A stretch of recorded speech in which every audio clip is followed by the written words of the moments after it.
अरे चलो चलो, सबके सब जल्दी जल्दी हाथ चलाओ। इतना ढीला होकर काम करोगे तो एक दिन में कैसे 10,000 मैगी के पैकेट बनाकर तैयार करोगे? आज के आज सारा ऑर्डर तैयार करके पार्टी को भेजना है। सारे के सारे वर्कर जल्दी जल्दी मैगी के पैकेट बनाने लगते हैं, मगर सबसे ज्यादा मेहनत अर्जुन करता था। वो बरसात के मौसम में 10-12 घंटे तक उमस भरी गर्मी में पसीना बहाता और मैगी के पैकेट तैयार करता। मैगी की फैक्ट्री से एक दिन में विश्वजीत की कमाई लाखों रुपए थी, लेकिन फिर भी उसका दिल इतना बड़ा नहीं था कि वो उसकी पगार बढ़ा दे।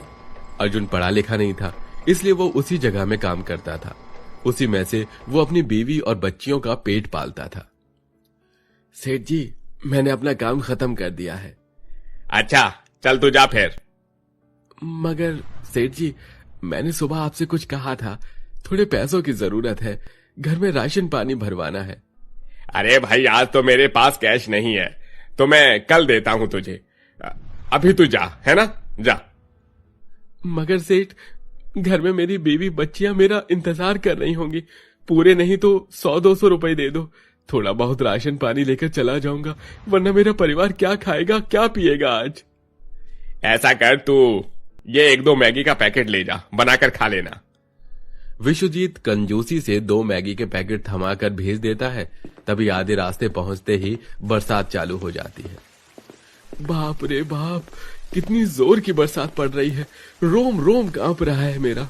कुछ देर में अर्जुन अपने कच्चे से मकान में आ जाता है, जहां तीनों बेटियां छाया, तनु, सुनिधि पिता को देखकर खुश हो जाती हैं। पापा आ गए, पापा आ गए, पापा आ गए। पापा जी आप आ गए, हमारे लिए चीजी लाए हैं। बिटिया, चीज तो नहीं लाया, मालिक ने पैसे नहीं दिए, मगर तुम तीनों बोलो तुम्हें क्या खाना है, मैं लेकर आता हूँ। तभी तीनों एक ही सुर में सुर लगाई कहती हैं, हमको मैगी खानी है। पता था मुझे ये मैगी ही बोलेगी। तीनों एक नंबर की चटोरी हो गई हैं। चावल रोटी इनको अच्छी नहीं लगती, बस मैगी खिलवा दो। इन दोनों के साथ साथ सुनिधि भी बच्ची बन जाती है, 18 की होने वाली है। बाबा देखिए ना, माँ मुझे डांट रही हैं। अरे शर्मिला, क्यों डांटती हो बच्ची को? जितने दिन बेटी घर में है, इसे अच्छे से खिला पिला दो, फिर एक दिन जब पराई हो जाएगी ना तो बहुत रोएगी तू। ये कहते हुए अर्जुन और शर्मिला की पलकें नम हो जाती हैं। भले ही उस परिवार की जिंदगी गरीबी में गुजर रही थी, लेकिन फिर भी वो थोड़े में खुश थे।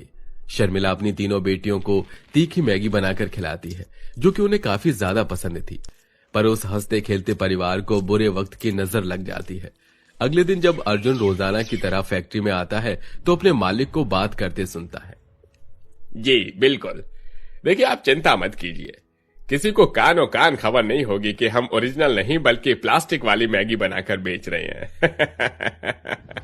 अरे भाई, मुझको नहीं पता था कि ये मशीन ऐसी चीज बनाएगी, तभी तो ये चीनी लोग हमसे आगे हैं। हाँ? ये सच जानकर अर्जुन कहता है, विश्वजीत सेठ, रुपए कमाने के लिए तुम नकली मैगी मशीन को लेकर आए, इससे कितने लोगों की जान जाएगी, ये सोचा है? मैं तुमको लोगों की जिंदगी से खिलवाड़ नहीं करने दूंगा। अरे ऐसा है क्या? रुक जा और सुन मेरी बात। देख, तू मेरा सबसे खास बंदा है, काम भी अच्छा करता है, इससे बहुत फायदा होगा, मैं तेरे भी पैसे बढ़ा दूंगा। नहीं चाहिए मुझे ऐसी कमाई जो किसी की जान लेकर मिले, मैं पुलिस में जाकर सब सच बता दूंगा। ये सुनकर विश्वजीत पिन पिनाकर अर्जुन को काम से निकालकर बाहर कर देता है। बेटा, आज के बाद तू मेरी फैक्ट्री के आसपास दिख मत जाइयो, वरना तुझे जेल में चक्की में पिसवाऊंगा, मेरी बहुत पहुंच ऊपर तक है। अपनी ईमानदारी के बदले अर्जुन को काम से हाथ धोना पड़ता है। मायूसी के साथ वो घर जाने लगता है, तभी रास्ते में मकान मालिक उसे घेर लेता है और उसका कॉलर पकड़कर कहता है, अरे आज मिला है तू, कब देगा मेरा किराया? 6 महीने से टरकाई जा रहा है, हा? क्या समझ रखा है? दे दूंगा हुजूर, थोड़ा सा टाइम दो। अरे कल सुबह का टाइम देता हूं तुझको, कहीं से भी किराया लाकर दे, नहीं तो तेरी 3 में से एक बेटी जवान भी तो है ना, वो चुकाएगी किराया। ये सुनकर उस गरीब पिता के कलेजे पर तीर की तरह चुभता है। बोझ भरे दिल के साथ अर्जुन घर आकर खुदकुशी कर लेता है।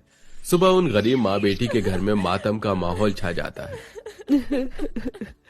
अजी उठिए ना, उठिए, किसके सहारे छोड़कर चले गए मुझे और मेरी बेटियों को? बड़ी दीदी, पिताजी को क्या हुआ? वो इतनी देर तक क्यों सो रहे हैं? उठाओ ना उन्हें। पिताजी हमको सदा के लिए छोड़कर चले गए, वो कभी नहीं उठेंगे। उस वक्त बहुत जोरों की बारिश हो रही थी। इतने में मकान मालिक आ धमकता है। अरे ओ शर्मिला, चल उठा अपनी बिटिया और घर खाली कर दे, और अगर रहना है तो अपनी बेटी को एक रात के लिए मेरे पास भेज दे। ये सुनते ही वो गरीब माँ जोरदार तमाचा उसे मारती है।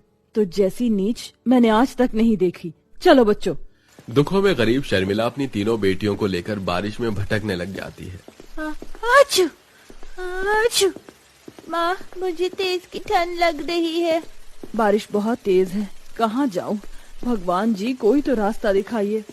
मजबूर लाचार होकर वो गरीब माँ बेटियों को लेकर कचरे के ढेर में आ जाती है। तभी शाम होते होते सड़क पर खाने पीने का ठेला लग जाता है और खाने वालों की भीड़ लग जाती है। तभी छाया कहती है, माँ, बहुत तेज की भूख लगी है, कुछ खिला दो। अच्छा ठहरो, मैं कुछ लाती हूँ। शर्मिला आंसू लिए एक ठेले पर आती है जो कि ऑमलेट बेच रहा होता है। सुनो भैया, 1-2 ऑमलेट दे दो, मेरी बच्चियाँ भूखी हैं। हाँ तो लाओ पैसे, एक ऑमलेट 20 रुपए का है। भैया मेरे पास पैसे नहीं हैं, मेरी बच्चियाँ भूख से छचन रही हैं।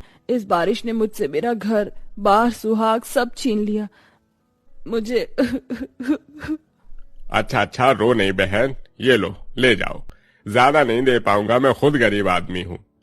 ठेले वाला एक ऑमलेट दे देता है जिसमें से तीनों को खिला देती है। तभी तनु कहती है, माँ, मुझको ये ऑमलेट नहीं पसंद आया, बल्कि तुम्हारे हाथों की तीखी वाली मैगी खानी है।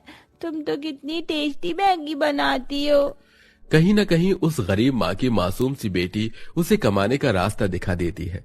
लगभग जैसे तैसे सामान इकट्ठा करके गरीब माँ बेटी मैगी का ठेला शुरू करती है और सुनिधि आवाज लगाती है, आइए आइए और खाइए, बारिश के मौसम में मस्त तीखी मैगी, एक बार खाओगे मांगते हुए आओगे। तभी बारिश की बूंदाबांदी के बीच एक नया नवेली शादीशुदा जोड़ा तीखी मैगी खाने आता है। प्लीज देखो ना, वो गरीब माँ बेटी मैगी बेच रही है, मेरे मुंह में तो पानी आ रहा है, प्लीज चलो ना।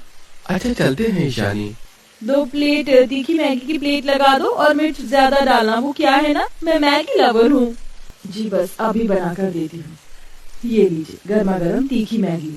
जैसे ही दोनों मैगी टेस्ट करते हैं तो तारीफ करते हैं, वाओ अमेजिंग, इतनी टेस्टी तीखी मैगी कहीं नहीं खाई। बारिश के मौसम में ऐसी मैगी तो मैं बार बार खाना चाहूंगी।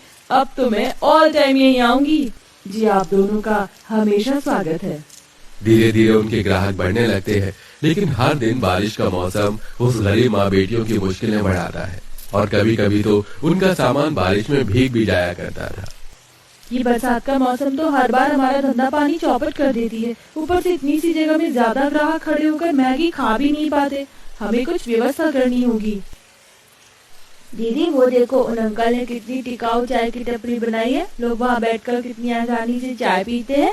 अगर हम भी तिरपाल की छत लगा ले तो ज्यादा से ज्यादा लोग हमारी भी तीखी मैगी खाने के लिए आएंगे। बिल्कुल अच्छा आइडिया दिया तूने छाया। सुनिधि एक बड़ा तिरपाल खरीद लाती है और चारों तरफ बांध देती है, जिसके बाद अब लोग ज्यादा तादाद में तीखी मैगी खाने आते हैं।